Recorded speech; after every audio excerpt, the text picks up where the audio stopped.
লালি এসো বিস্কুট খাবে লালি লালি এসো কেন এসো। দেখো বন্ধুরা আবার আজকে লালি চলে এলো, এই বিস্কুট খাচ্ছে আমার হাত থেকে। দেখো বন্ধুরা, এই দেখো গাড়ি মুখ চাচ্ছে র্যাম্বো, আবার বলছে খাবো বিস্কুটটা দাও। আরে ওর দিকে কেন, তুই খা না। এই এই এই এই আরে ওর সাথে কী আছে তোর র্যাম্বোর সাথে খা। লালি খাচ্ছে, দেখো লালি বিস্কুট খেয়ে নিচ্ছে বন্ধুরা। দেখো 4টে বিস্কুট ছিল আজকে দিলাম। র্যাম্বো তো খায় না, কিছু খায় না। ওর ডিম সিদ্ধ করেছি, জানি না কী করবে।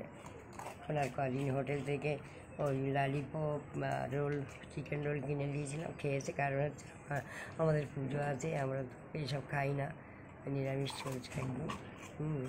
এমনিতে উপোস থাকবো পুজো মানে অমাবস্যা করার পর থেকে। এই যে লালি খাচ্ছে বিস্কুটে, দেখো বন্ধুরা ও কত আনন্দ করে খাচ্ছে। হ্যাঁ, একটু জল দিলে ভালো হতো, কিন্তু আমার কাছে তো হাতের কাছে কিছু নেই। জলটা খাও লালি, খেয়ে নাও, খাও খাও, হয়েছে।